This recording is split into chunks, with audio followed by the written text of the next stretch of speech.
Boa tarde a todos. Boa tarde. Sejam bem-vindos ao segundo módulo do curso de formação de conselheiros do Instituto Educacional New Life. Hoje é a nossa 7ª aula, início de um novo módulo. Vamos nos aprofundar em outros conceitos que nós vimos superficialmente no primeiro módulo. A primeira coisa que nós vamos ver é o que é saúde e o que é doença. Essa parece uma pergunta óbvia, mas nós vamos ver que não é tão simples assim. O que é saúde? E o que é doença? Você está mal com a sua saúde. Os senhores vão ver que esta resposta está incompleta. Saúde, estou bem. Doença, estou doente. Não, isso está muito incompleto. Por quê? A visão que se tem hoje pela Organização Mundial de Saúde, a OMS, é uma visão holística e multidimensional. Vocês podem estar percebendo aqui um corpo representando a parte física, um cérebro representando a parte mental e um grupo de pessoas se abraçando representando a parte social. Então isso já dá pra gente uma visão do que holístico e multidimensional significa. Quem sabe o significado da palavra holístico? Então uma visão holística é aquela que aborda todos os aspectos do ser humano. Nós somos seres físicos, nós somos seres mentais e somos seres sociais. Então, para mim definir saúde, eu preciso considerar essas 3 esferas da existência humana. Este conceito, ele vigora desde 1946, para os senhores verem que não é de hoje, que já se tem essa visão. Entretanto, até hoje, como nós presenciamos agora há pouco, as pessoas têm dificuldade de conceituar o que é saúde e o que é doença. Então, a saúde, dentro desta visão holística, integral do ser humano e multidimensional, ela é bem-estar físico, mental e social. Ah, quer dizer que problemas sociais podem caracterizar doenças? Sim. Já ouviram falar, por exemplo, de fobia social? É uma doença. Ela está atuando aqui, no mental e no social. Mesmo que seu físico esteja perfeito. Então, isso é uma visão multidimensional. Pois bem, dito isso, vamos seguir em frente. Uma conclusão técnica, portanto. O conceito de saúde e doença deve ser compreendido como um conjunto multidimensional que integra fatores biológicos, psicológicos e sociais. A OMS vai propor, a Organização Mundial de Saúde, uma visão de base humanística e equidimensional. Humanística, que diz respeito ao ser humano, e equidimensional, dando a mesma importância a todas essas dimensões do que é saúde. Equi, igual. Dimensional, tamanho, dimensão. Então vamos considerar com igual tamanho em termos de importância todas essas 3 áreas daquilo que se constitui saúde. E de acordo com o Conselho Federal de Medicina, que tem já, nesse caso, uma visão aplicada e funcional. Aqui se define de maneira mais conceitual, aqui se define de maneira mais aplicada. Mas estes 2 órgãos, a Organização Mundial de Saúde e o Conselho Federal de Medicina, cada um, dentro das suas atribuições, define saúde e doença, baseado nesses 3 pilares: biológico, mental e social. No caso da dependência química, este processo entre saúde e doença diz respeito a um transtorno crônico e recidivante. O que é crônico?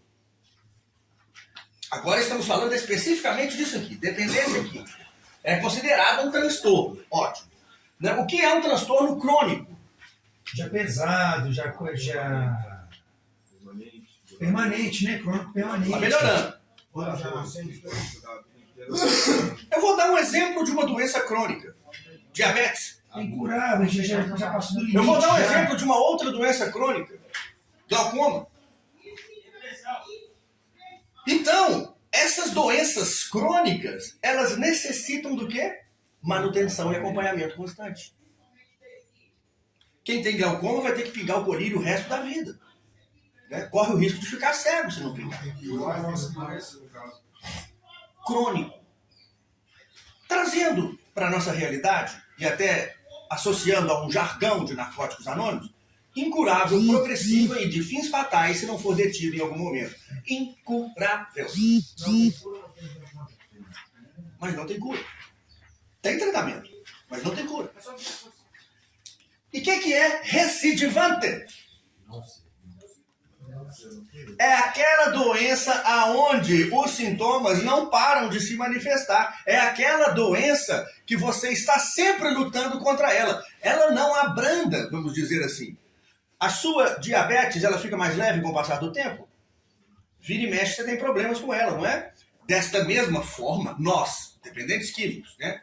Hoje, adictos em recuperação, temos que ter consciência que temos uma doença recidivante, que estará sempre se manifestando em nós. Que se tiramos a manutenção, ela volta a crescer. Né? É isso que significa. Alterações neuroadaptativas nos critérios de recompensa. Nós já começamos a ver isso no módulo 1. Os senhores se lembram? O sistema de recompensa, em especial, mas não exclusivamente, o sistema dopaminérgico. Então, estamos falando de alterações importantes nesse circuito. Né? Compulsão e fissura. São termos que nós já sabemos o que é. O que é compulsão? Compulsão é a inabilidade de parar uma vez que você tenha começado. É um querer constantemente mais. Ela está muito mais relacionada à área física do que à área psicológica. A obsessão estaria, portanto, relacionada à área mental ou psicológica. Na apostila básica de estudos que os senhores têm enquanto acolhidos, né, que todos têm quando chegam aqui, fala claramente quais são os aspectos da doença, né, e as causas da doença. As causas são o quê? Multifatoriais, biopsicossocioambientais. E as manifestações da doença são o quê? Física, mental e espiritual. Qual que é o físico? Compulsão. Qual que é o mental? Obsessão. Qual que é o espiritual? O egocentrismo. Correto? E fissura? A fissura é o craving, que alguém falou aí do inglês, né? Significa a mesma coisa. Mas o que é? Quando ela acontece? Quando inicia-se a sensação de desconforto devido ao término do uso, né? E então se instala a fissura ou o craving. É só nessas condições que ele pode aparecer? Não. Pode aparecer a longo prazo também, igual nós vamos entender por quê. Hoje, lembram-se lá fora, quando eu estava falando de PPR, da evocação de memórias contextuais? Sim. Mais para frente nós vamos entender o que é uma memória declarativa. Nós vamos entender que a memória contextual ela é um subtipo de uma memória declarativa, né, que dá contexto àquela lembrança específica. Uma coisa é o fato, a outra é o contexto onde ele aconteceu. Então, mesmo a longo prazo, você pode ter fissura. Né? Lembrando que são dois tipos diferentes. Tem o craving pós-uso, né, que teria aí uma relação mais com o físico, né, e podemos ter o craving a longo prazo, que aí teria uma relação mais direta com a parte mental. A origem, o mecanismo de disparo é outro. Né? Pode te conduzir a uma mesma situação de fissura, mas o disparo da fissura foi outro. Né? Um foi físico, o outro foi psicológico. Mas ambos podem disparar a fissura. Prejuízo funcional significativo. Prejuízo todos sabem o que é. E o que é funcional? Que diz respeito às funções que o ser humano precisa executar. Quais são nossas funções enquanto seres humanos? São múltiplas. Trabalhar. Né? São funções, né, que dizem respeito ao campo profissional, ao campo familiar, ao campo social, né, ao campo afetivo, ao campo da própria saúde física. Então, assim, as funções que um ser humano tem que desempenhar. Normal, é normal. Vamos usar a palavra que eu não gosto muito para estar dentro aí do chamado normal. Né? Concordam comigo? Então nós temos prejuízo em todas as áreas de funcionamento humano. E nós vamos ver esse detalhe mais para frente. Impacto social, ocupacional e familiar. Pronto, está mais ou menos encaixado com o que eu falei antes. Um prejuízo funcional pode ser de várias naturezas. Social, ocupacional, familiar. O que é ocupacional? Que diz respeito ao trabalho. Quem aqui já teve problemas no trabalho por causa do abuso com drogas? Acho que todos nós podemos levantar a mão. Né? Quem aqui já teve problemas familiares? Mais uma vez, todos nós podemos levantar a mão. Né? Então parece que estamos no caminho certo. Agora vamos ver, já que é uma doença, deve haver uma maneira clara de identificar sintomas e classificá-la para me poder dizer, fulano de tal tem tal doença. Concorda comigo? Para isso precisamos de sistemas de classificação. O primeiro que nós vamos ver é o DSM-5. No DSM-5, a dependência química ela é chamada de transtorno por uso de substâncias. A definição para que haja o problema é que eu apresente 2 ou mais critérios, que nós vamos falar abaixo, num período de 12 meses ou menos. Ou seja, então do que nós vamos falar a seguir, se eu tiver 2 ou 3 sintomas, né, mais de 2, num período igual ou inferior a 12 meses, pode ser que eu tenha esse transtorno. Né? Quer dizer que eu tenho? Não. Vai necessitar de uma avaliação clínica mais profunda. Né? Lembrando, gente, nem todo mundo que usa droga é adicto. Para mim entender se eu sou um usuário experimentador, ocasional, frequente, abusivo ou dependente, vai depender da quantidade que vai aparecer neste período. Isso afasta? Afasta o quê? Tipo, você pode aposentar a pessoa? Não. Dificilmente, né? A menos que você desenvolva uma outra comorbidade mais séria. Por quê? Porque tem tratamento. O primeiro atendimento que eu tive com o psicólogo, ele me fez umas perguntas relacionadas a isso. Tem alguma coisa? É isso aí que ele me fez, não é? Com certeza. Ele fez estava assim. te avaliando segundo o DSM. Isso. Psicólogos e psiquiatras usam muito o DSM. Podem usar o CID-10 e CID-11? Sim. Né? Então São vou fechar. dois sistemas de classificação muito parecidos, né? O CID e o DSM. Eles têm finalidades diferentes, abordagens um pouco diferentes, mas na prática, É isso. nós estamos analisando os mesmos sintomas. Então vamos lá. Olha, as alterações neuroadaptativas no circuito de recompensa. Né? Então o que nós vamos avaliar dentro desse DSM-5? Uso maior do que o pretendido. Quem já falou assim, vou usar X e usou 10X naquele dia? Lá vai eu levantando a mão de novo. Uma vez. Tentativas mal sucedidas de reduzir. Vou controlar o uso. Ó, eu levantando a mão de novo. Já foi 2. Muito tempo gasto com a substância. Ó, eu levantando a mão de novo. Largava até coisas que eram de suma importância para dedicar aquele tempo ao uso de substâncias. Ou então, para encontrar meios e maneiras de conseguir a substância. Está relacionado com a substância. Ó, eu levantando a mão de novo. Fissura. Mão levantada. Prejuízo social e ocupacional. Mão levantada. Abandono de atividades. Uso em situações de risco. Persistência apesar dos danos. O mundo caindo em cima de mim e eu continuava usando. 1, 2, 3, 4, 5, 6, 7, 8. Pô, eu já tenho 8. Já podia incluir mais uma pancada. Eu já tenho 8. Bom, mas vamos continuar.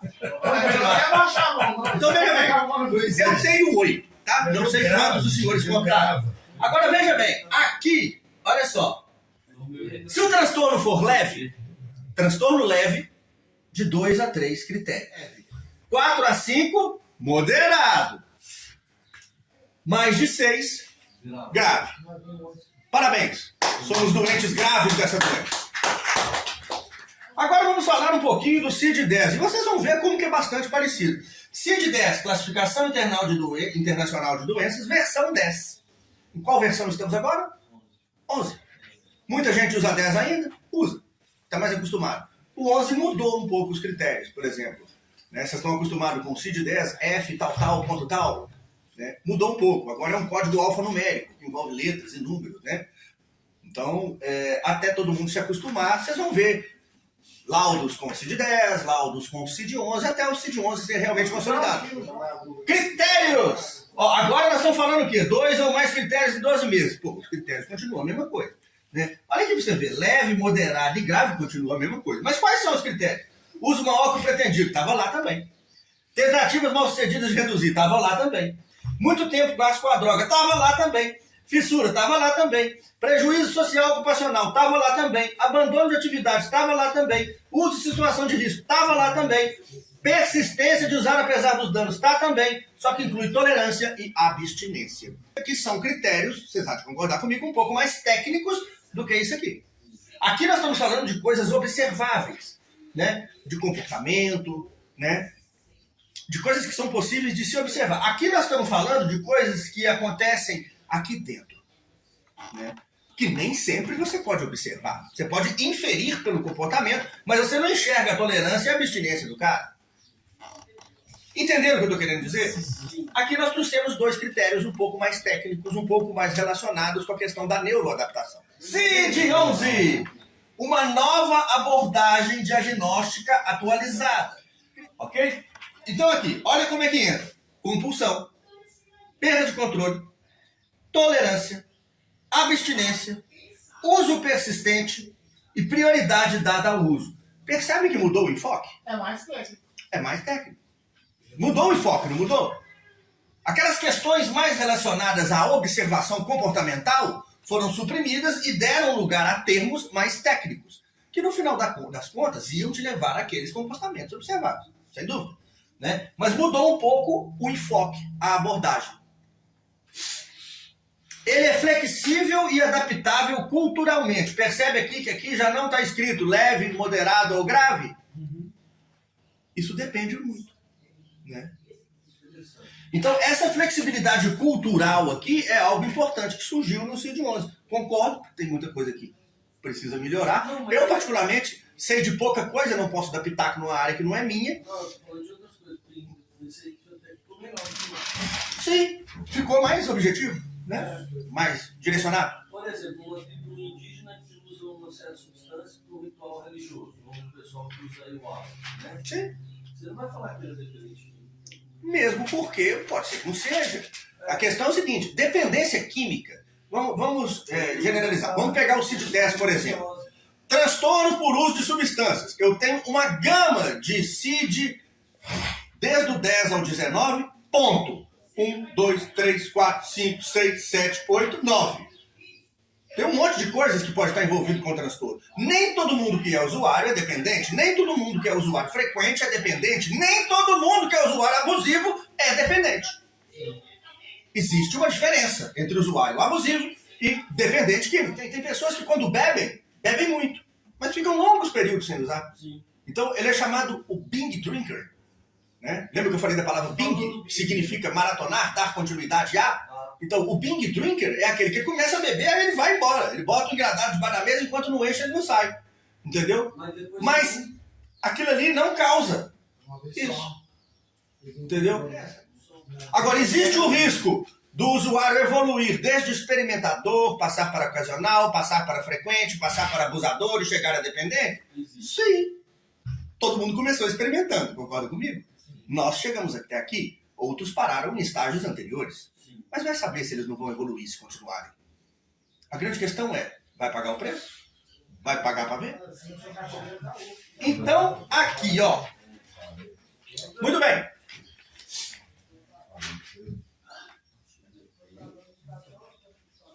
DSM-5, Associação de Psiquiatria Americana, é chamado transtorno por uso de substâncias.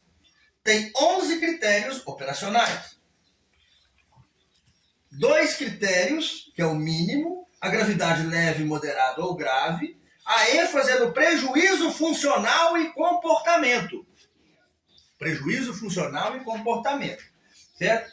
Ele é menos flexível e é muito usado para estudos e pesquisa. Ótimo. CID-10 é um critério da Organização Mundial de Saúde. Ele chama de síndrome de dependência. Os critérios são mais descritivos. 3 características ou mais para diagnóstico clínico. Vieram 2. Gravidade. Nós vemos que ele pode ser leve, moderado ou grave. Dependência fisiológica e comportamental. Ok, pegamos isso aqui e incluímos a questão da dependência fisiológica. O que foi incluído no CID-10 que não tinha no DSM-5? Tolerância e abstinência. Né? Aqui nós estamos falando de dependência fisiológica. São esses dois critérios que não tinha aqui e passou a ter ali. Né? Qual que é a abordagem cultural dele? O menos flexível é o DSM-5, moderadamente flexível o CID-10 e muito flexível o CID-11. Vamos chegar lá. Né? Ele é usado para quê o CID-10? Registros médicos e saúde pública. É o mais usado até hoje, apesar de existir uns. CID-11, também da OMS, só é mais novo. Transtorno por uso de substâncias, ou seja, abandonamos o termo síndrome de dependência e adotamos transtorno por uso de substâncias igual ao DSM-5. Os critérios descritivos foram ampliados e são muito mais objetivos. Vocês devem lembrar do slide anterior. Né? Não há um número mínimo nem máximo formal para você classificar leve, moderado ou grave. Porque ele é flexível e leva em consideração fatores culturais. Né? Gravidade não possui, justamente por essa flexibilidade. Né? Padrão persistente de uso prejudicial é o que é levado mais em consideração. Né? Alta flexibilidade é usado em saúde pública, registros médicos, epidemiologia e sistemas digitais. Beleza. Agora vamos trazer isso para um universo mais concreto, mais próximo da gente, de coisas que a gente, né, já vivenciou. Ou não quer mais vivenciar. Manifestações físicas. Do quê? Nosso comportamento. Do transtorno de uso de substâncias. Ou da síndrome da dependência química. Não é disso que nós estamos falando? Das maneiras que nós temos para classificar, né, e medir o grau desse transtorno? Não é disso que estamos falando? Então é disso que estamos falando. Manifestações físicas do TUS. TUS. Vocês vão ver muito esse termo. Transtorno por uso de substâncias. TUS. Variam conforme as substâncias, mas incluem, com certeza, tudo cai na prova. Tolerância crescente. Síndrome de abstinência. Alterações cardiovasculares. Distúrbios gastrointestinais. Perda de peso ou apetite. Insônia ou hipersonia. É o contrário da insônia. Comprometimento hepático, principalmente no caso do álcool. Né? Não, comprometimento hepático. Hepático do fígado. Psicose. Ah, entendi você falar psicose. Psicose do fígado é muito. Vamos lá. Convulsões, no caso de abstinências graves. Qual a droga mais socialmente aceita que muito comumente leva a isso? Convulsões. Álcool. Álcool. Álcool. Álcool. Álcool. Exatamente. Então essas manifestações físicas, eu já passei por várias delas. Né? Já percebi a tolerância aumentando, já sofri com síndrome de abstinência, certo? Já tive problemas cardiovasculares, principalmente devido ao uso abusivo de substâncias excitatórias, né? Hoje não tenho mais, graças a Deus, né?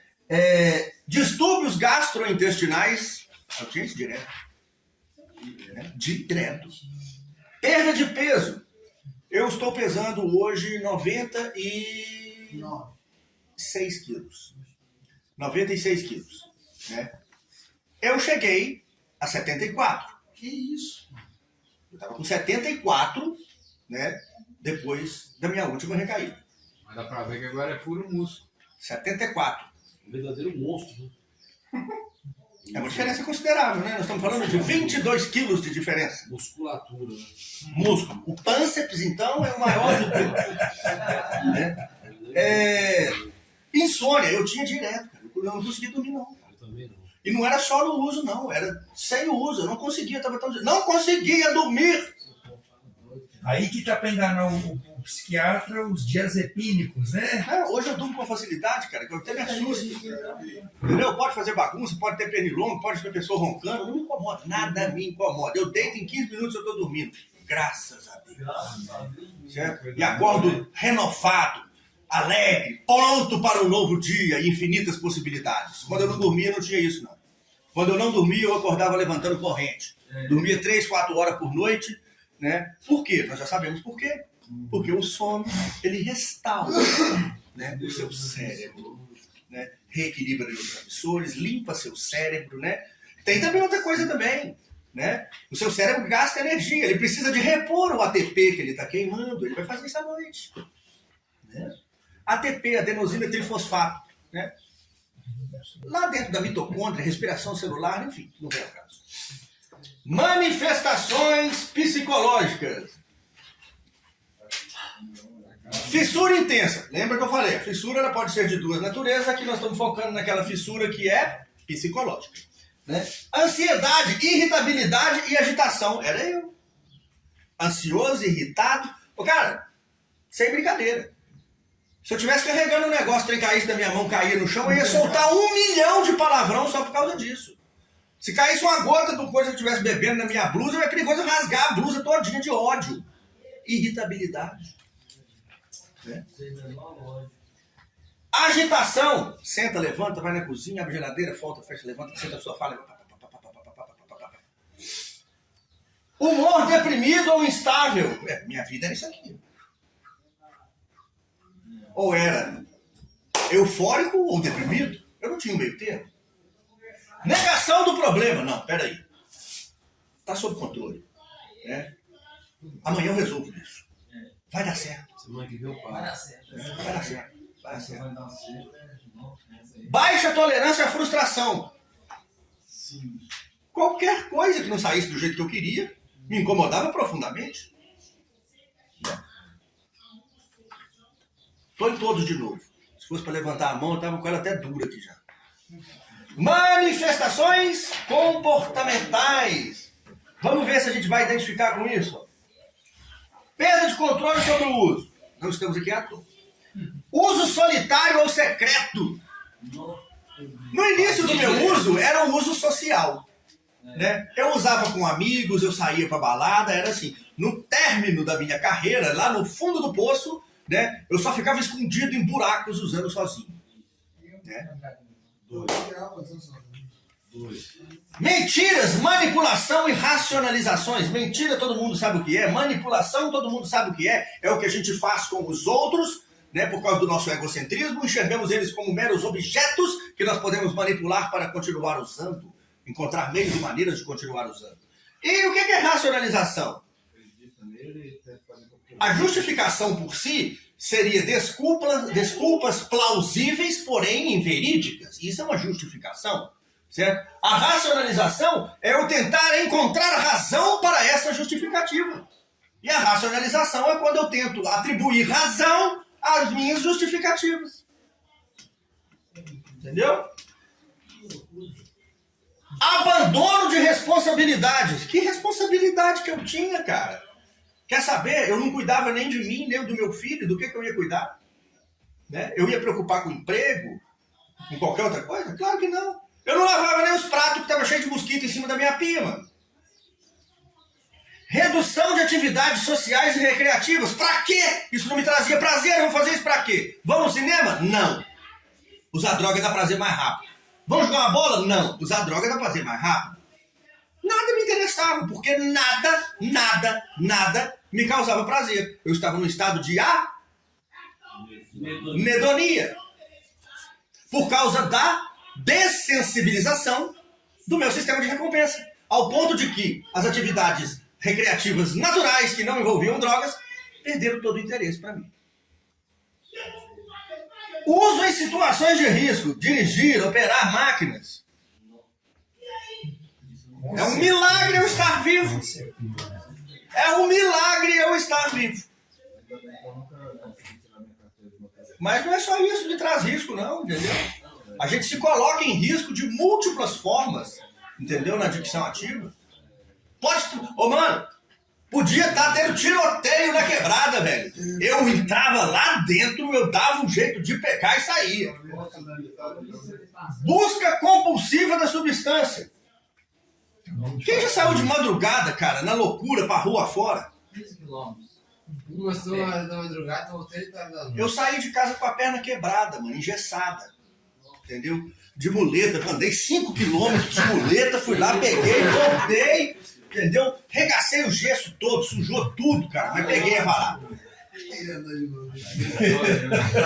Manifestações sociais e ocupacionais. Conflitos familiares. Quem já teve? Perda de emprego. Quem já teve? Problemas legais. Quem já teve? Endividamento. Quem já teve? Isolamento social. Olha a mãozinha de novo.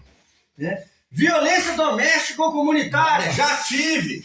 Cansei de brigar com família, brigar com vizinho. Entendeu? Fui até preso por causa disso. De novo? Fui, mas fiquei só 2 dias. Estigma e discriminação. Quem é que já passou ou ainda passa por isso? A diferença é que hoje eu não tô nem aí. Né? Como eu disse, a opinião do outro não mais me importa. Eu pensei muito nisso que você falou hoje sobre esse negócio. Hoje em dia, eu vou ter a cabeça mais centrada quando alguém fala desse negócio de olhar. Essa função. Mano, vou repetir o que eu falei lá fora hoje. Não se incomode com o que os outros dizem ao seu respeito, porque senão você está dando poder a ela de te prejudicar. Sim.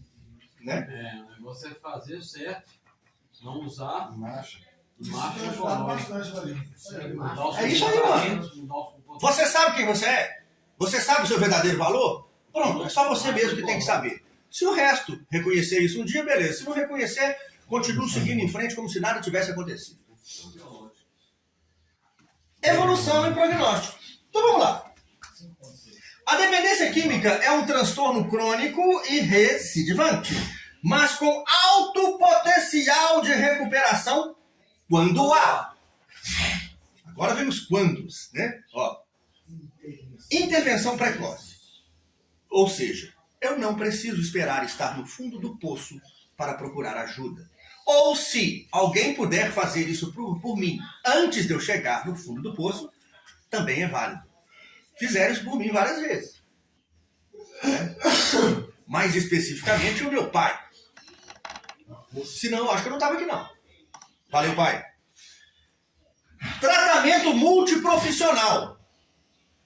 Nossa doença não é multifatorial? Sim. Então ela requer um tratamento multiprofissional. Eu vou precisar. Cara, eu acolho toda ajuda que puder. Ajuda espiritual, médica, psicológica, né? De tudo. Né? De conselheiros. De pessoas que vêm de fora, às vezes, trazer uma mensagem de crescimento. Qualquer ajuda que vier, eu tô pegando, mano. Entenderam? Para uma doença multifatorial, eu preciso de um tratamento multiprofissional. É simples. Apoio familiar e comunitário. Se tiver isso, legal, ajuda muito.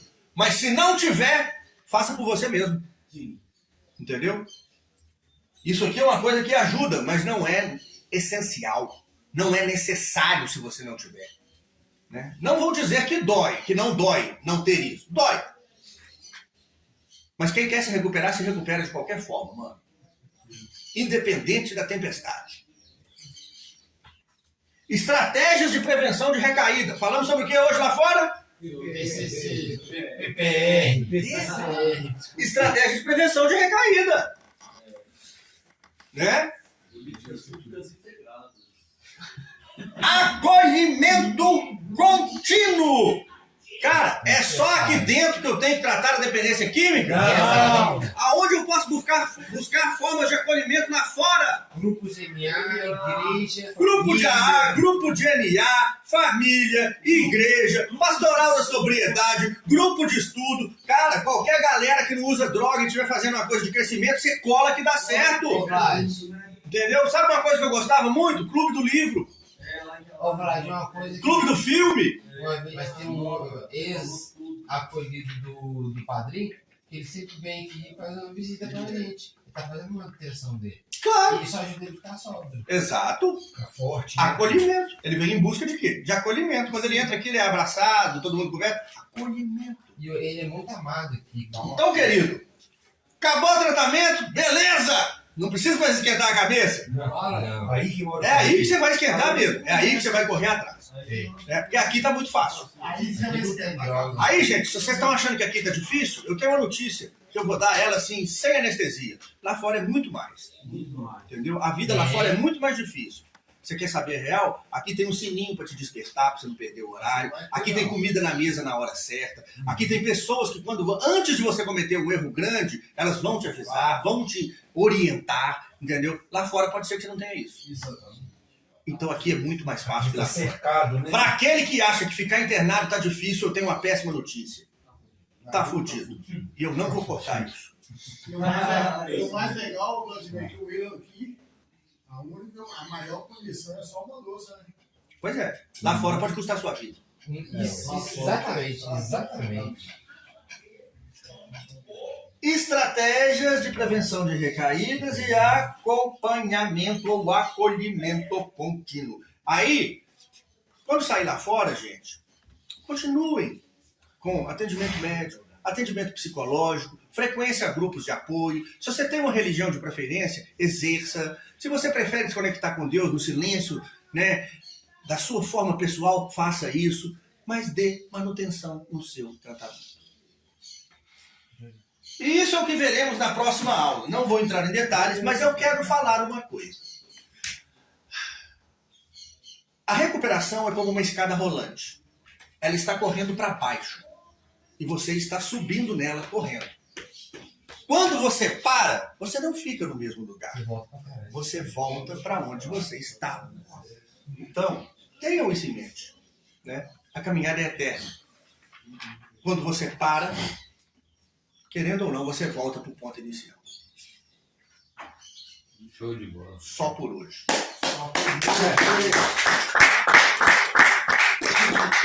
Na próxima aula vamos entrar em detalhes da neurobiologia da adicção. Vamos retomar algo que foi apresentado de maneira superficial no primeiro módulo e vamos nos aprofundar e entender profundamente quais são esses mecanismos, né, neurobiológicos que fecham o ciclo da dependência química, quais são as estruturas cerebrais envolvidas, quais são os neurotransmissores, né, que vão de uma estrutura para outra, o que acontece e etc. e tal.